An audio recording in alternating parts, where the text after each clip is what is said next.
Strap yourselves in because this is Australia's first modified Super Duty.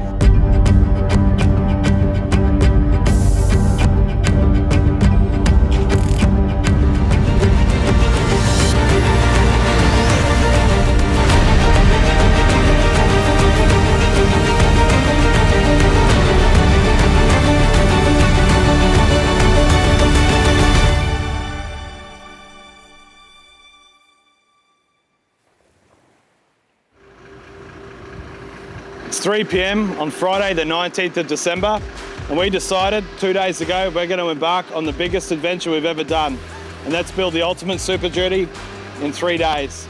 So come with us, and let's see what we can do. And here we are, literally 1 o'clock, 25th of December 2025, and we've done it. Our whole team has worked so hard, most of them have just left, and the dedication we have to our team here and to what we do as a passion, not just a job, is phenomenal. We're so proud of what we've done. We're so proud of all the people that have come in and helped us do this. So we're gonna go through what we call the ultimate Super Duty, bumper to bumper to what we've done to this vehicle. Then, as we do and what we're known for and what people love, we're gonna go through the whole build costs. So strap yourselves in because this is Australia's first modified Super Duty.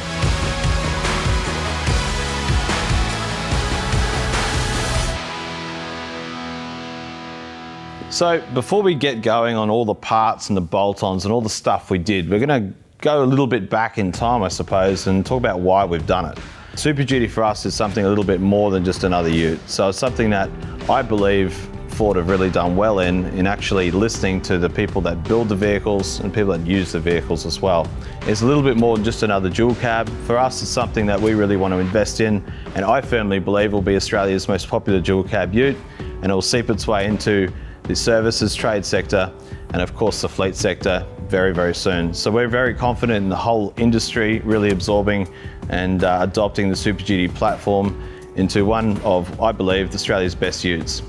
Our local Ford dealer called us up at Talk Ford at North Lakes in Brisbane. Caroline and the team there offered us this Super Duty we've got behind us with only a 10-day wait, which was far sooner than we had to wait typically.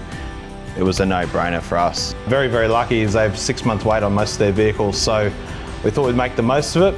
And our partners down here at Ford have come to the party effectively and given us what we need, and we're going to start the journey now. So 10 days later, this rocks up in our shop, and 3 working days later, that's it. So as we start off the Super Duty, it's always the mantelpiece out the front.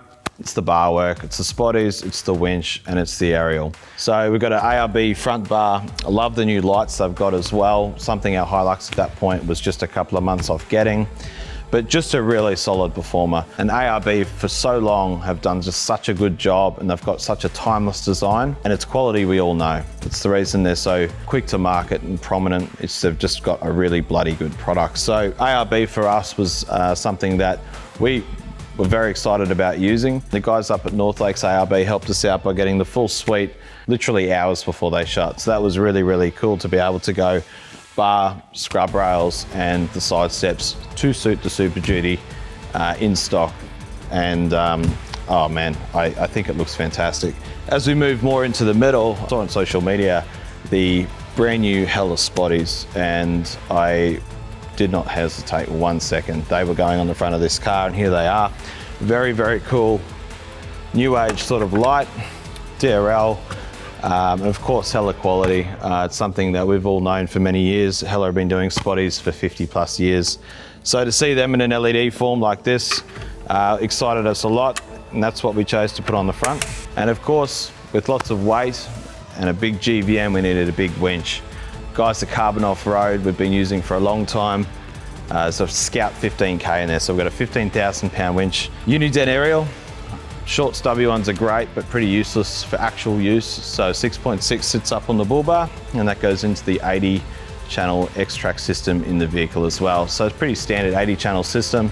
It's all concealed up in the dash. You've just got the handpiece, which is removable through a pass-through if you need to as well. So keeping the interior tidy for us was really important. When you are touring or you're working, or even if you're just using the car day to day, clutter in vehicles, given there's less and less space for more stuff that we bring all the time, is just a pain in the ass. So having a clutter-free, clean interior cabin space is always a priority for us when we build vehicles. As you come around the side of the vehicle, you'll notice there has been some renders and stuff online of Super Duties without a snorkel, but they are in fact factory, especially on these ones before they get to XLT. Not sure what they're going to do with the XLTs in 6 or so months.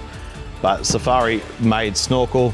Love the RAM. It's just another timeless piece. I love the nostalgia. Maybe I'm old school, but you know, I just love these styles of snorkels, and I think it's a great fit, and it fits really well, and it's Safari. I mean, again, another really, really good product, been around forever, doing exactly this. So super happy to see these on these vehicles. What we did decide to do, and Josh, our painter, is I forever owe him a favor, but we got the car color coded, and it was done over the weekend, and the paint literally is still wet, so we had to be careful putting these on.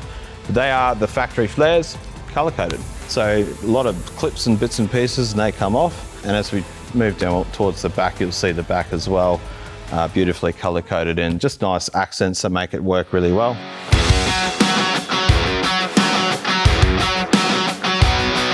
So as we go down to the wheel tyre side of things, kudos to Ford. They actually come out with a General tyre, like the brand General, and they're actually really good. So General make a really good tyre. Sitting on a black steel wheel. The steel's like 5mm thick, really strong, really adequate wheel, but we wanted to dress it up a little bit. Been an 8 stud, and with a massive hub diameter, you are starting to see wheels come out from Method and the likes. 3 days before we end the year at Christmas, we didn't have a huge amount of choice. The guys down at BlackRock, actually in Sydney, so 1,000k south of us, ended up literally drilling these blanks out for us. They're an 18x9. I think they actually suit really well. Something I didn't think would. Usually we'd go a black wheel, but I think these are actually starting to grow on me a little bit. Now they are wrapped in a Black Bear All-Terrain 3s. The AT3s by Black Bear is not a new tyre for us. It's been something we've used on our PX Ranger as well many moons ago, and they were phenomenal. Actually, my wife drove that car for her in her profession. Up and down the East Coast in all sorts of conditions, and they're a phenomenal tyre. So the AT3 for us, we've gone away from mud tyres for us as a standard issue product that we would fit to customers' cars and ours. We're actually going the more RT, AT sort of scene. So something that's a little bit more compliant on the roads, given that most of the time we're not in mud, and the compounds of these all-terrains are starting to get to the point where they're behaving and performing as well as a really soft mud terrain. No noise, much better fuel economy. It is actually noticeable, 2 to 3 litres per 100 sometimes. So if you are towing and touring a lot, that is actually something that's tangibly worth looking into. And also, they last a lot longer. So the size is a 295/70/18, which equates to about a 34.5 inch over the 275/70/18, which equates just to over a 33 inch, about 33.2. So we've gone up a little bit, 1.5 inches or so. But we've made the shoulder of the tyre a little bit broader and a little bit wider, and of course a little bit more height too. So we didn't want to increase. The whole idea of this vehicle was to tour. So when you're doing 10, 15, 20,000 kilometers towing a van or something like that, literally burning a tank or two of fuel a day sometimes, depending on what you're doing, headwinds, all that sort of stuff come into account, as much as tyres do as well. So something that's compliant on the road, not oversized and massive, not putting the vehicle under enormous loads, trying to turn them all day, every day, was something that is an obvious for us. We don't put 37s under vehicles like these anymore, never really have, and we don't really see the need to anyway, not for daily use anyway. So yeah, I think it's a really good combo. There's no scrub on these as well. This car hasn't even had a wheel alignment yet, which brings me to my next point. This car's actually undergone a full lift kit. Now, not many people have done these in Australia yet. It's been such a new platform and only sharing 8% commonality with the Ranger we know. The Super Duty is a whole nother vehicle. There's similarities to the Ranger, similarities to the F-Truck, but it's not the same. So we're gonna make something literally for this vehicle. It's gonna be pretty beefy. If you've ever seen Comp Shocks or No Dan, this stuff's pretty damn good. So we've got front and rear going on. Here's the front, massive control arm that's just come out. Yeah, everything's just big. These cars are huge compared to the normal Ranger. So, it's hot, this is heavy. Here we are. So the beauty of our industry is we've got a lot of really cool people and partners. Mike, 2 doors down from us, from Outback Hitters, was straight down here. He wanted to learn a little bit more about the Super Duty platform with his extensive knowledge and product range in the American scene. The Super Duty was definitely something he was interested in. He had his shock engineering team down here that afternoon.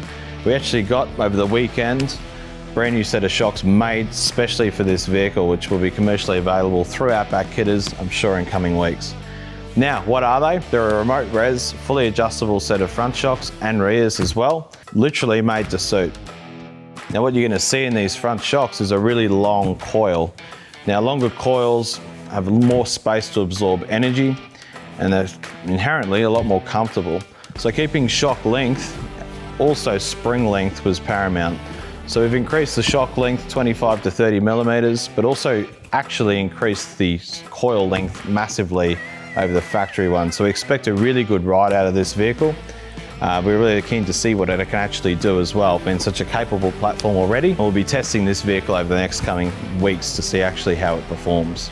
As we move towards the rear of the vehicle and the suspension side of things, lots of capability there. So in our Chevy 2500, we've got a 75mm spring width, and this it's 70mm. On a standard Ranger, it's 50. The actual taper and camber of the spring's much greater from factory and a lot thicker too. So what we're actually seeing is a pretty capable spring pack as it is, and currently as it sits, just as we end in Christmas, our spring resetter, Ross, actually down the road from us, which does all our Chevys and stuff like that, was actually on holidays. So we kind of cheated a little bit, and this is a 2-inch block underneath the spring at the moment. Not staying, it's not how we like to do these vehicles. It's something temporary to get the vehicle into a state where it can match the front in the lift department. And as soon as Ross is back, we'll be resetting those leaves and really understanding how that leaf pack works as well. So my understanding of what we did with the Chev and what Ross told me and we spoke about and I learnt is that the leaf pack is actually pretty capable from factory, and all we do is add a leaf and recamber them up to get the lift out of them. So I think that's what we'll do with the Super Duty, being such a capable leaf already. And as you can see, the vehicle doesn't sag at all. Even on the camber of the vehicle, in a lift, we don't see rear sag either. So I'm really actually surprised in how well it's done just as a factory leaf pack. I'm super keen to see what we can do when Ross resets them as well. So as we go to the rear shocks, again, we've got a remote reservoir. We've got a 2.5-inch shock and a huge long shock body as well. So down travel's not a problem. Plenty of up travel as well, which is really important. But what we do have is valving control. So as people start towing vans and changing the load dynamics on the rear, valving's pretty much everything. The spring creates the energy, the shock absorber controls the energy. It's simple physics. It's been like that for years and years and years on cars, and it's no different with these. So having a really good shock absorber that we can dial into the load that's on the back, or if you do have varying loads like caravans coming on and off the vehicle, you can dial them in really quickly with the dial on the reservoir. So that's exactly what we've got on this. And again, we're super keen to see how it goes. We've had Mike's shocks before, and they've been really, really good. So I have absolutely no hesitation in believing this thing is gonna ride really, really well. So a couple of questions we get and a couple of comments that have come through, heaps of comments, love the comments, guys, is why would you upgrade the suspension? You know, we've had people message us, call us telling us that people have loaded these things up to GVM and they ride like crap. Of course, they're going to. Just because it has a 4.5 ton GVM doesn't mean 4.5 ton right off the shelf is going to be suitable for the standard suspension. It's just a category of weight, really. It's a class. So for example, if we're going to load these vehicles up and drive through hilly terrain or as a caravan or varying loads, the standard suspension is going to reach a limit pretty quickly. It's like it has been for every other vehicle, including $180,000 Chevys. The suspension's rubbish. Ford's suspension actually from standard was really good. But again, we've upgraded it like we do with most dual cabs. So another couple of questions we're going to get, we haven't answered yet, but I'm going to do it preemptively, is upper control arms, lower control arms, and diff drop kits. Now for us, we don't really venture into the IFS 4-inch lift land. 3 is about max, but we try and set it in between 2 and 3 so you still have droop, you still have down travel. That's going to increase the compliance on the road and just make it a lot more user friendly. So for us, lower control arms are massive and the uprights are massive as well. We're not touching them. We don't have any interest in it. But we do believe UCAs or upper control arms are going to be something that people are going to invest in just due to the fact they want to correct that wheel alignment after a 2 or a 3 inch lift. For this vehicle, we've got a 2 inch there at the moment. It's a little bit under 2 inch at the moment, just working out spring ratings between 600, 700, 800 pound, and also preload as well. So for us, we sort of sit around the 2 to 3 inch with these vehicles, and we probably will option an upper control arm in time as well. In terms of CV bind and angles, business as usual. If you're staying within that 2 to 3 inch, there's no need to do something too excessive with CV angles. They usually sit pretty happy.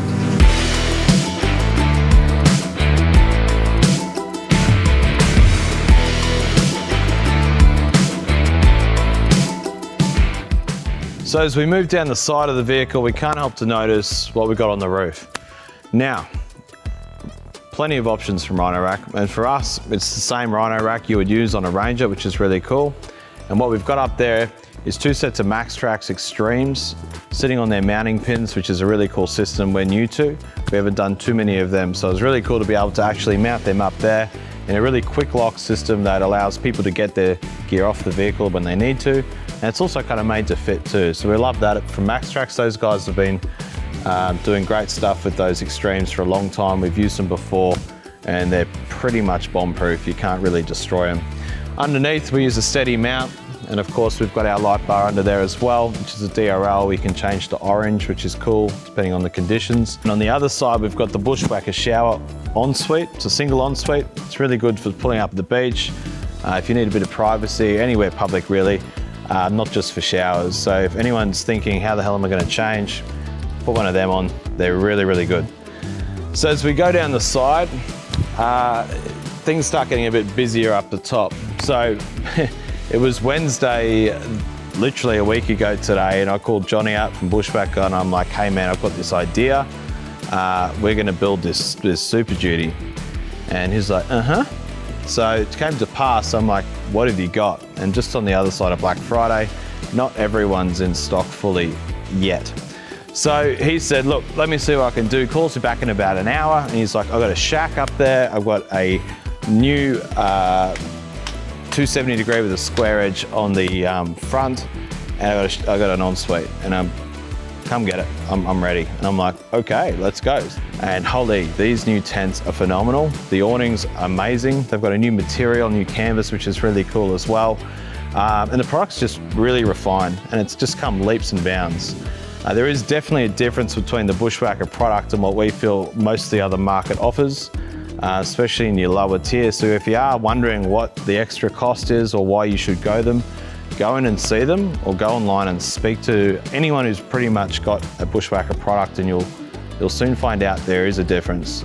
We love it. It's a great product. It's well priced and it sits proud up there. So it's really, really proud, really comfortable to sleep in too. Their awnings are phenomenal. We use them at shows, and if you know us, every show we seem to go to, the weather turns and we have these enormous winds and the awnings don't budge an inch. So really, really, really good product up there. Up on top, we've got a Roam panel. So it's a 200 watt solar panel that comes with each of these Bushwhacker tents as well. So it goes up on their roof rack system and it comes down through the front and goes into our power hub, which we'll get into really soon. But it's a great thing because you can load the roof up with a lot of other things, but solar seems to be something that a lot of people opt for nowadays just due to power demands in the vehicle. So yeah, we're really happy with how it turned out. It's sitting up on our mounting system, which is a 50mm rail just up in there. We use them, hundreds of them a year, and they're great for doing platforms on canopies or tents or whatever you want to throw up on the top.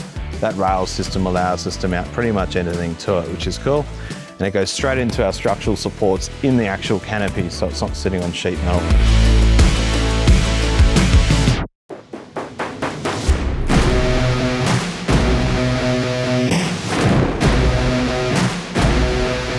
But where we're really excited, guys, is coming into this. For this is a work of art. Our team have done so well over the last 3 days getting this together. And not just our team in here, it's our extended team outside as well. So we've got plenty of guys that have helped us with this, and I can't wait to show you. So let's get into it. So if this is the first video you've seen from us, firstly, welcome. But for the most part, a lot of people have seen what we do, and this is no different. Inside's very similar to what we do usually. Why? It's tried and tested. We've done so many of these, we know it works, and we know what doesn't. So we start off with our power hub, staple item in almost every build that goes out, and it's a 300 amp hour unit in this particular vehicle. So that gives us 300 amp hours of storage, 3 kilowatt inverter inside, AC charger, DC-DC charger, solar reg. We've got 8 switches in here, so 8 separate channels, 20 amps a channel. We've got AC out and 6 charge points out, and also General Anderson down the bottom. All of it's integrated in one unit, so fitting it's quicker, easier, and of course if it needs to move along to a new build or you want to sell it, it can simply be removed and it retains its value. So its value is inherently in the unit, not in the install cost. Now, a really cool thing actually Bushmans have just recently done as we move into the fridge side of things, and keep in mind guys, there are 1,000 fridge options. We use Bushmans and we use Bushmans only. It's a very good reason. We've had literally 0 comebacks ever. There's a reason those guys do really well, and it's because they make a bloody good fridge. But what's really cool is they just brought out the DCX. So on these particular chassis mounts, we fit an 85 litre. The Chevys, we can do a 130. And of course, the Cruiser being a 950 high, we can do a 130 litre as well. But the new DCX heavy duty is mainly around the compressor. So I've made this model, and we're going to clamp test this because I'm really excited to see, that is around half the current draw of the predecessor. And their predecessor was pretty efficient too, mainly around the carcass and how they do their insulation. Keeps the fridge cool, may kick on for a little bit, but it stays pretty stable. Doesn't draw much power, but they reckon these are half the power draw. So I'm really excited to see how they actually work. We're going to do some clamp test metering and see exactly what's going on and how it kicks off and what the actual current draw is. But for the most part, every build that leaves here from now on, we use the DCX heavy duty fridge. That allows the latest technology to be in every build that leaves here, which is really cool as well. As we go, we've got a 780 wide draw.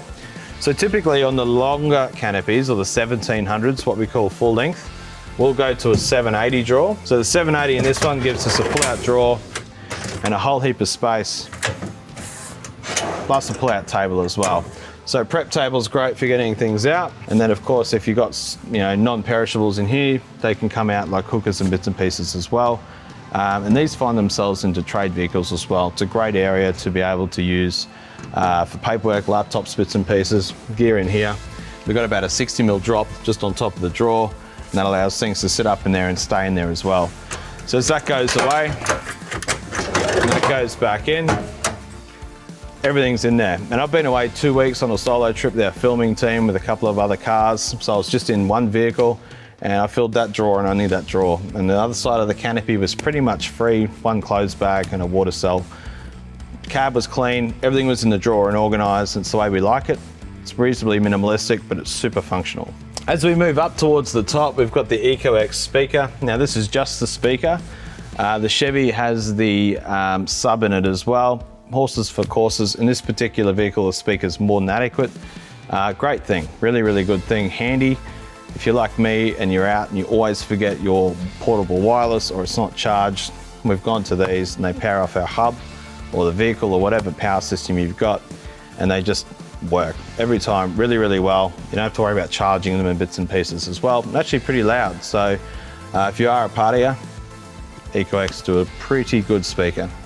Now, I've said in a couple of videos that we've gone away from the drawer, and a lot of people copied it, and we just wanted to stay ourselves and really do something unique. And we've gone back to the locker or the toolbox, if you will, and this is why. It's full of gear. We've got an ARB tank in there. We've got up in there an ARB twin brushless compressor, and we've got the Apex hose reel as well.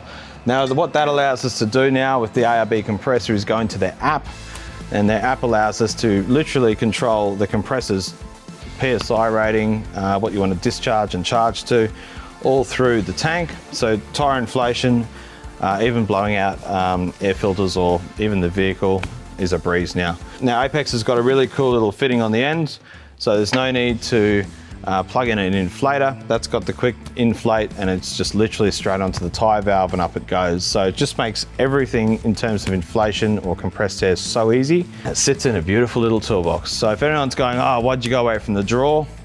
Because you can't do that with the drawer. And that's what we love to do. We love to conceal functionality within the setup and make sure that, you know, it's locked away and hidden and it's not in the way of primary space. So that's super exciting. We're really, really proud of that. How we fit it in there is a miracle. I don't actually know, but it fits really well. Super functional. And I actually can't wait to get out and start using that as well. So as it needs to be, it's fully locked up. Nice compression lock sealed in there. It's not going anywhere. And when you need it, it's right at the back corner here. As we move on to the back corner, another staple for us obviously is the zone lighting. It's actually on zone with an override manual switch as well. So as you open the car, the zone light on these Rangers will come on as well, and then you can override that manually. Also, it's now dimmable on a switch and tricolor. So something unique to us. As a new light, we've got a switch on there, and you can switch colors and dim them as well. So another thing you'll notice about the Teralume chassis mounts is the full width door. So our doors actually come completely to each end. We don't have a door jamb as you would typically see here, not on these. On the canopies we need to for the lift off points, but these being a chassis mount, there's no need to lift them off, and they're a permanent item on the vehicle. So we've increased the door width, which thus increases the opening width. And then of course on the floor, something we've done for a long time is the flush floor. So it is completely flush. There is no need to build anything up, and there's not a 70mm recess underneath the door jamb as well, which effectively lessens your opening height. So 85-litre fridges become even challenging to fit. As you can see here, we've got a good 3 inches above the fridge. Now, as you notice, the door is a fully structural door. We've got a lot of bracing inside. People think it's unnecessary. People might even not know what it's for. One of the biggest things we have is customers with very, very expensive equipment. We've had surveyors with over $1 million worth of surveying equipment inside. The first thing they come and do is this. They try and rack the door. How quickly and easily can someone break in? And people go, oh, cordless grinders and bits and pieces. Well, generally speaking, it's people with a pry bar trying to pry the door open. There's a reason we have 2 locks, and we don't go for the side lock single actuator. And it's because of that reason. These doors are absolutely rock solid, bloody safe, and if you do end up having a break-in, it's certainly not going to be from our door actually bending. As we move up, we've got a full piano hinge up the top, something we've always done. It's got a mechanical seal behind it, which effectively means it's got a very high quality vinyl that they use in the marine industry to physically back the seal against water ingress.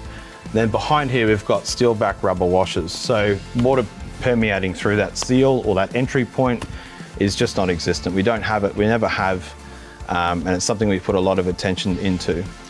Automotive seal all the way around, it's a full pinch weld seal, and that actually sits against the inside of the door and then compresses it in with the compression locks as well. Something we've always done is leverage adjustment on the top here, height adjustment there. No need to change the gas strut. And as we move into the door's structural part, we've got a molly panel here that actually flicks down, and we've got a whole panel we can recess up or use this panel to store things against. A recess for our strip lights, and central locking is standard with a grab handle. So grab handle stops that or this or that, and it just allows us to single and pull the door down around us. All of these parts are standard. We don't have add-ons. At least of things that should be standard, like central locking and bits and pieces.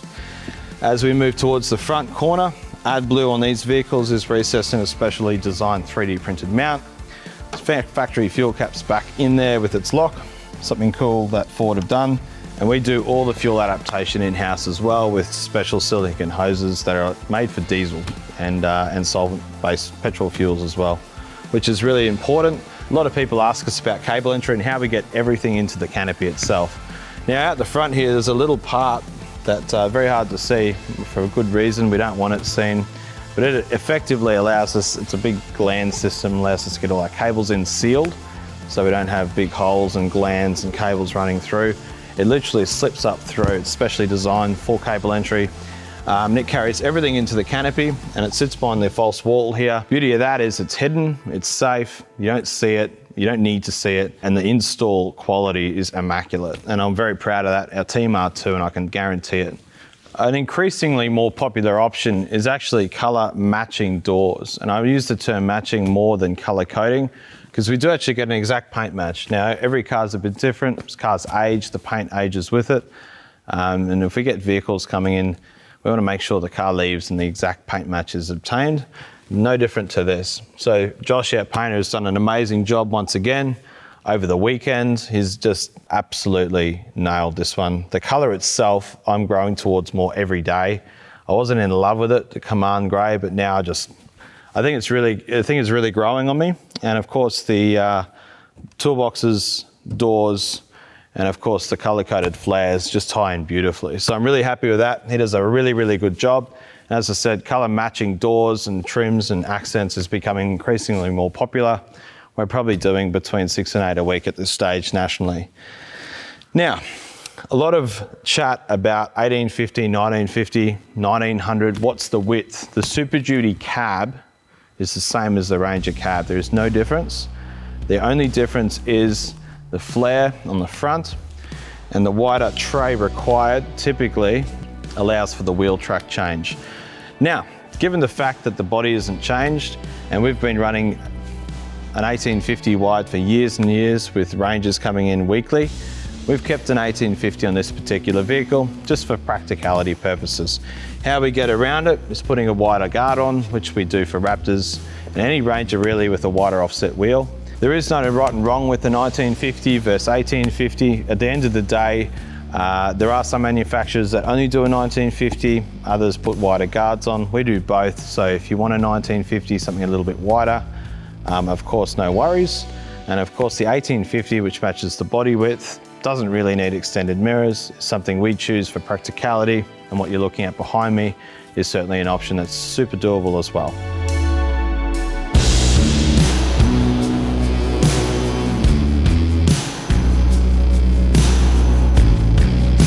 As we move on to the rear of the vehicle, we're going to talk about one of the major contention points around the Super Duty, and it's the big black bar. So last video, I was actually really impressed with what Ford did, and I still am. I think that initiative of putting that bliss bar, is what we call it, which effectively takes all the sensors in the camera, was something really, really good by Ford, and I still do. As a function, it works really well, and for us, we don't have to touch anything, but it's ugly. It's really ugly. And especially seeing as this car has really been transformed from end to end. This is kind of the thorn in my side as we stand here, but it works. I don't know what we're going to do about it. I don't know what aftermarket options are going to be available, or if we're going to have to fix it ourselves, but I have increasing concern about people's comments coming for that black bar at the back. Bring them on. We love the feedback. We build our business on the feedback. If you hate what we do, tell us. If you love what we do, tell us too. Doesn't matter to me. I'll respond either way. But that bar, in my personal opinion, as we stand here, has really let this car down. And it is a little bit in the contrary of what I said last time. I am eating my own words here a little bit. But let's move on to the back of the vehicle. And this is something I've been wanting to do on one of our cars for so long, and it's these. Our friends from Crashpad, Brett, I've known a very long time, builds the best wheel bag on the market, hands down. And there's a bloody good reason why. They look amazing. And if you've ever been away, tradie, worksite, camping, doesn't matter, having an area out of the vehicle to store random rubbish makes such a difference.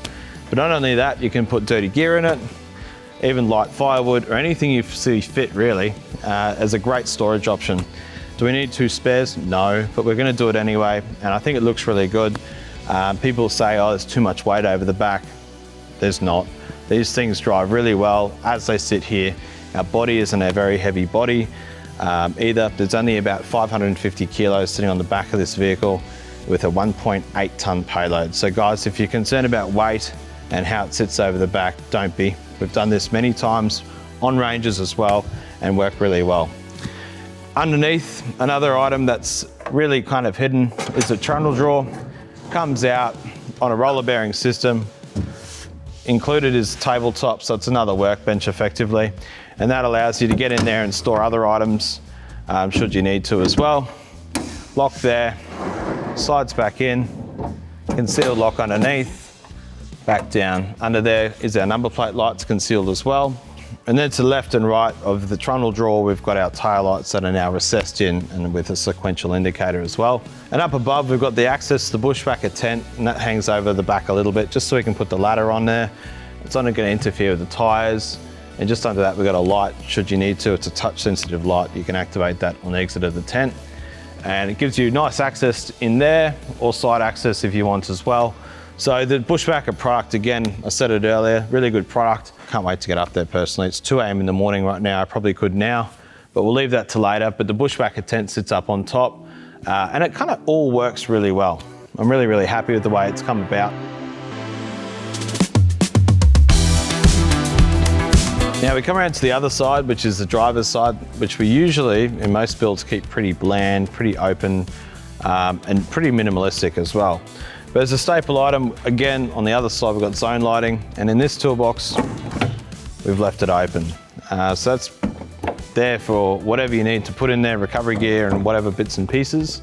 As we go inside, so pretty minimalistic in this side. We've got new oven, which is a 4-in-1 Breville unit. Really, really handy. I know creature comforts are becoming more and more common, and this just kind of kills 3 or 4 birds with one stone. Being the 4-in-1, you can air fry, microwave, convection oven, fan forced oven. Next to it being a shelf, great for storing bits and pieces. We usually put the crash pad kitchen caddy up there. It sort of just lives up there out of the way. And any other cooking bits and pieces we need. But the rest literally stays open. Bags go in here, bits and pieces, anything that's large that comes in and out. Expedition 134 boxes also go in here. Being the channel floor, we can put eyelets in, strap things down, hang things, bolt things, whatever we need to do. So it lends itself to really open plan, useful space. And again, flush floors, the doors the same. So you've got all the storage on the doors, in the doors, central locking, lighting, all available. And as we move down towards the front corner of the tray, it's our revised water filling system. So we've got a tank in the front of these bodies and every tray as well now. 60 litres allows you to have water on a pump about 4 litres a minute all the time. It's really, really handy. But what was a question people raised was what's a better way to fill it? So we've gone for a pressurised filling system. You effectively just plug your garden hose in from any tap, fills the tank. The breather lets you know when it's full by spewing a little bit of water out, and it's effectively a case of just taking that off and turning the tap off there. And the water outlet's just sitting on a pump activated by this switch, which is overridden by the power hub, or you can go to mains battery if you like, and simply by turning this cock stop on the top allows water to come out at about 3 to 4 litres a minute, which is really handy. If you've never had water on a vehicle or had a tray or anything equipped with water on tap, it's really, really convenient. So as we always do, and as I said we would, we're gonna go for a price breakdown.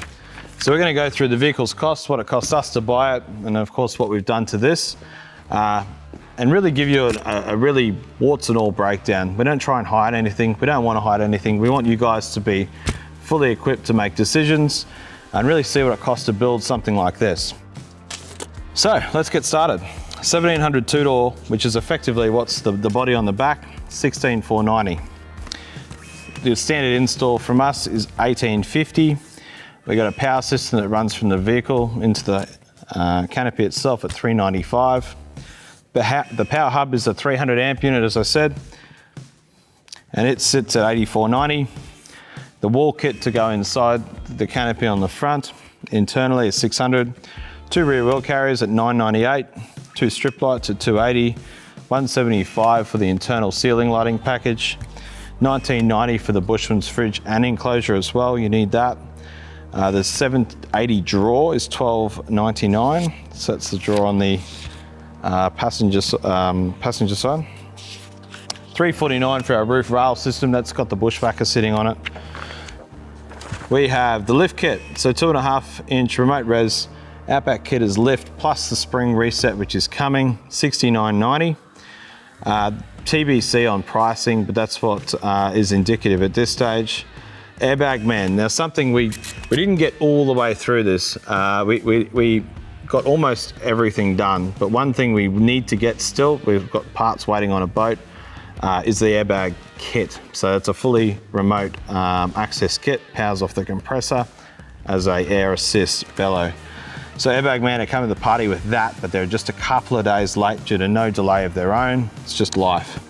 ARB side steps, brush rails, and the bar, of course, 6621.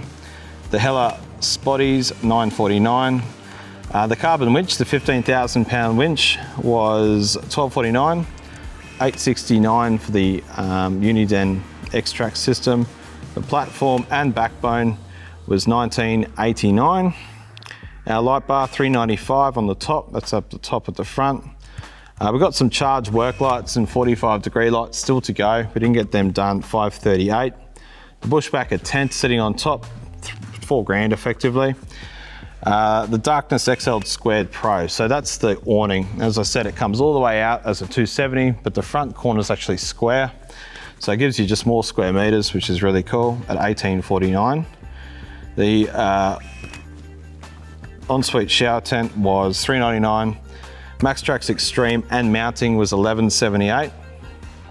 ARB twin compressor, $799. Tank in there for the compressed airs, $229. Apex hose reel and accessories, $699. Color-coded doors and flares were $3,060. And labor to do end-to-end build was $14,630, so $14,630.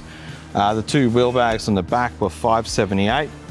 There was a couple of other little bits and pieces like the oven we mentioned and bits and pieces that wouldn't be more than around $1,000, but that's coming at $87,825 neat, including GST.